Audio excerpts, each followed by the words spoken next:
السلام علیکم ورحمۃ اللہ وبرکاتہ. اعوذ باللہ من الشیطان الرجیم. بسم اللہ الرحمن الرحیم. فمن يرد اللہ ان يهديه يشرح صدره للاسلام ومن يرد ان يضله يجعل صدره ضيقا حرجا كأنما يصعد في السماء كذلك يجعل الله الرجس على الذين لا يؤمنون. جس شخص کو اللہ تبارک و تعالی ہدایت دینا چاہے اس کے سینے کو اللہ تبارک و تعالی اسلام کے لیے کھول دیتا ہے، اور جسے گمراہ کرنا چاہے اس کے سینے میں اس قدر گھٹن پیدا فرما دیتا ہے جیسے وہ بڑی دقت سے بلندی پر چڑھ رہا ہو. اور جو لوگ ایمان نہیں لاتے اللہ تبارک و تعالی اسی طرح ان پر حق سے فرار اور نفرت کی ناپاکی کو مسلط فرما دیتا ہے. محترم سامعین کرام، سورۃ الانعام سورہ نمبر 6 اور اسی سورت سے آیت نمبر 125 آپ کے سامنے تلاوت کی گئی، اور آیت کریمہ کا ترجمہ بھی اللہ تبارک و تعالیٰ کی توفیق سے آپ کے سامنے پیش کیا گیا. سامعین کرام، اس آیت کریمہ کا مضمون اور مفہوم اگرچہ قرآن کریم میں بہت سارے مقامات پر اللہ تبارک و تعالیٰ نے بیان فرمائے ہیں، اگرچہ اس آیت کریمہ کے معنی اور مفہوم کو جو دوسری جگہ پہ بیان ہوئے ہیں ہم نے مختلف مواقع سے آپ کے سامنے پیش کیا ہے، لیکن اس آیت کریمہ کا مفہوم ہم مسلمانوں کے لیے خاص طور سے اور تمام انسانوں کے لیے عام طور سے بہت زیادہ نصیحت رکھتا ہے. سب سے پہلے یہ سمجھ لیجئے کہ اللہ تبارک و تعالی پورے کائنات کا خالق و مالک ہے، انسانوں کو بھی پیدا فرمایا ہے، چاہے وہ کافر ہو، مشرک ہو، چاہے وہ دہریہ ہو، ناستک ہو، آستک ہو، چاہے وہ مومن ہو، توحید پرست ہو، سبھی کو پیدا فرمانے والا اللہ تبارک و تعالی. اور وہی اللہ تبارک و تعالیٰ اس کی ضروریات زندگی کو پورا کرتے ہوئے اس کی زندگی کو پروان چڑھانے والا، اور پروان چڑھا کر کے اس کو اس کی زندگی کے تکمیل تک پہنچا کر کے اس کو موت سے ہمکنار کرنے والا، اور پھر وہی اللہ تبارک و تعالیٰ برزخی زندگی سے گزارتے ہوئے تمام انسانوں کو قیامت کے میدان میں جمع کرنے والا ہے. اور وہاں پر اس دنیا کے اندر جو کہ دارالامتحان ہے، یہاں پر انسان نے جس طرح سے زندگی گزاری ہے اس کی زندگی کے ایک ایک لمحے کا اللہ تبارک و تعالی حساب لینے والا ہے. اس خیال کو اور اس عقیدے کو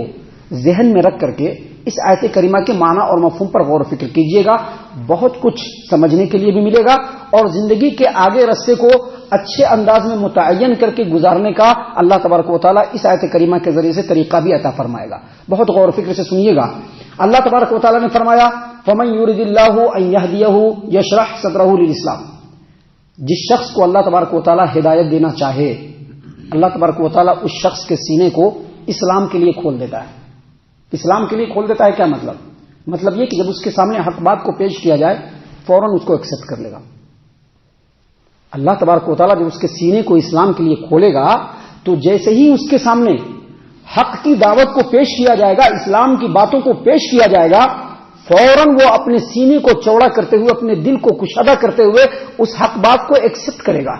اسلام کی حقانیت کا اس کو مکمل یقین ہو جائے گا، اور آگے بڑھ کر کے نہ صرف یہ کہ وہ اسلام کو گلے لگائے گا، اسلام کو اپنے آپ میں شامل کرنے کی کوشش کرے گا، بلکہ آگے بھی اس کی زندگی میں اس کا کوئی بھی اسٹیپ کس انداز میں اللہ تبارک و تعالیٰ کی رضامندی کے لیے اٹھے اس کے بارے میں وہ کوشش کرنا شروع کر دے گا، اس کے بارے میں وہ تلاش و جستجو کرنا شروع کر دے گا. یہی کہتے ہیں اسلام کے لیے سینے کو کھولنا. اللہ نے فرمایا فَمَن يُرِدِ اللَّهُ أَن يَهْدِيَهُ يَشْرَحْ صَدْرَهُ لِلْإِسْلَامِ. جس آدمی کے بارے میں اللہ تبارک و تعالیٰ یہ ارادہ فرمائے کہ اس کو اللہ ہدایت دے،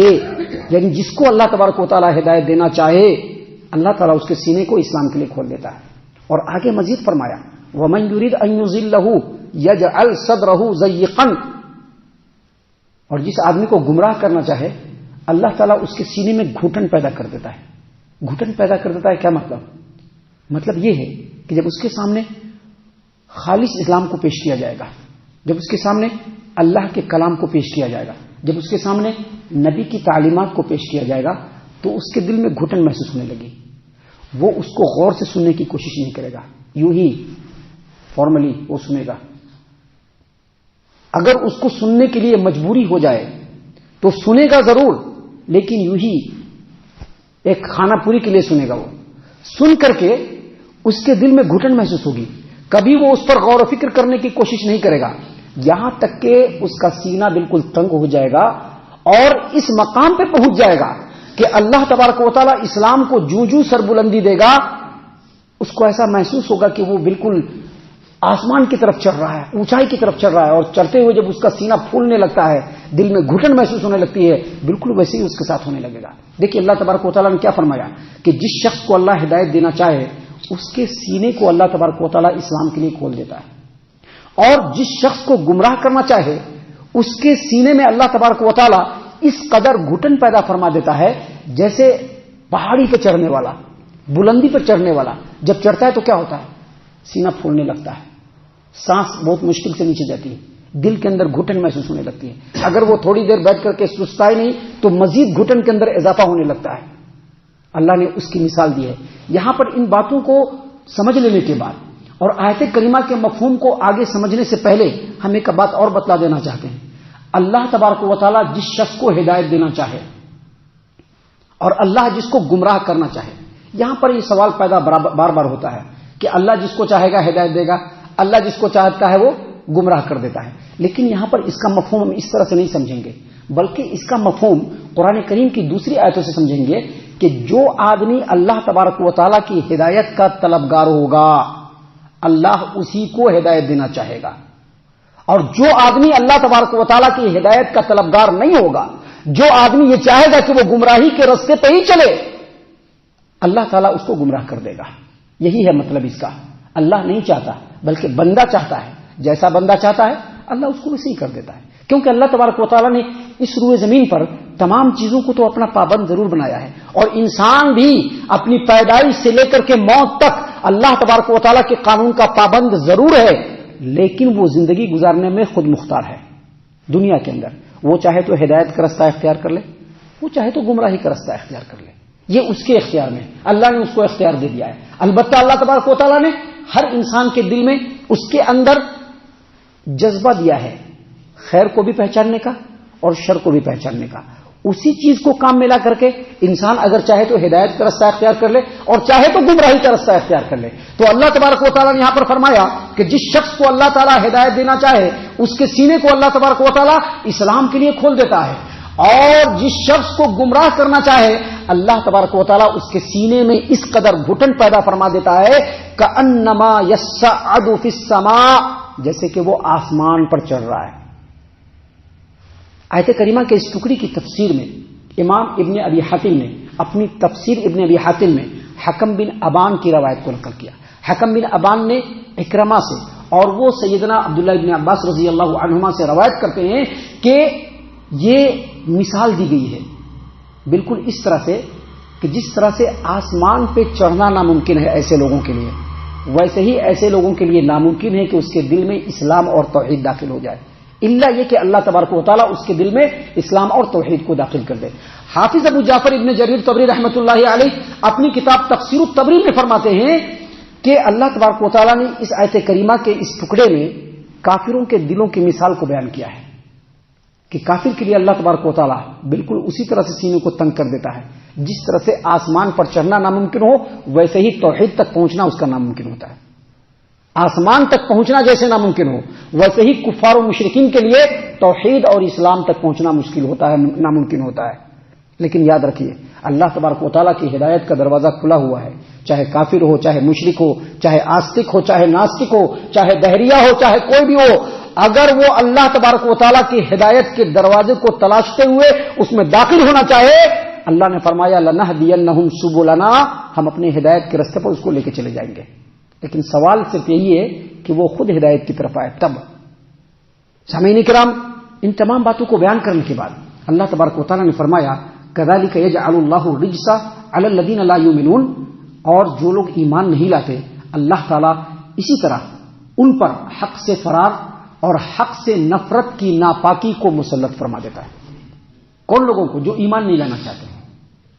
ابھی دنیا میں بہت سارے لوگ ہیں جن کے سامنے ایمان ہے، جن کے سامنے ایمان کی باتیں کی جاتی ہیں، جو ایمان تک پہنچ سکتے ہیں، لیکن اس کے باوجود دنیا کی طلب، دنیا کی چاہت، دنیا کی نیرنگیاں اس کو اس طرف آنے نہیں دیتی۔ ایسے لوگوں کے لیے اللہ نے فرمایا، کیونکہ وہ حق تک پہنچنا نہیں چاہتے، تو جو لوگ ایمان نہیں لاتے ہیں اللہ تبارک و تعالیٰ اس آیت کریمہ کے اس ٹکڑے کا مطلب یہ ہے کہ اس کے لیے ایک شیطان مسلط کر دیتا ہے. اور اس شیطان کا کام کیا ہوتا ہے؟ اس شیطان کا کام یہ ہوتا ہے، آیت کریمہ کا ترجمہ شیطان سے بھی کیا گیا ہے، کذالک یجعل اللہ الرجس، اللہ تبارک و تعالیٰ اسی طرح سے جو لوگ ایمان نہیں لاتے اس پر شیطان کو مسلط کرتا ہے. یہاں پر رجس کا مطلب شیطان سیدنا عبداللہ بن عباس رضی اللہ عنہما نے کیا ہے. اس کا مطلب یہ ہے کہ ایسے لوگوں کے لیے جو ہدایت کی طرف جانا نہیں چاہتے، جو ہدایت کو قبول کرنا نہیں چاہتے، ہدایت کے راستے پر چلنا نہیں چاہتے، اللہ تبارک و تعالیٰ اس کے لیے شیطان کو مقرر کر دیتا ہے، مسلط فرما دیتا ہے، اور وہ شیطان اس کو حق کی طرف جانے نہیں دیتا بلکہ وہ گمراہی کی طرف ہی بھاگے گا. اس کا ایک مطلب ناپاکی سے بھی لیا گیا ہے. اس سے یہ مطلب ہوگا کہ اللہ تعالیٰ ایسی ناپاکی اس کے اوپر مسلط کر دیتا ہے کہ اس کو حق سے نفرت ہو جاتی ہے، وہ حق کی طرف آنا نہیں چاہتا ہے. تو ایسی صورت میں کسی بھی انسان کو چاہیے کہ جب اس کو ایسا محسوس ہو کہ حق سے اس کو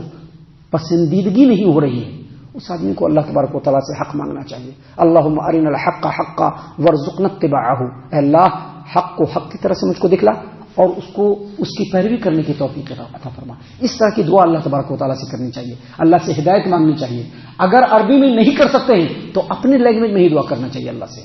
اللہ ضرور اس کو ہدایت دے دے گا. محترم سامعین کرام، اس سورۃ کریمہ میں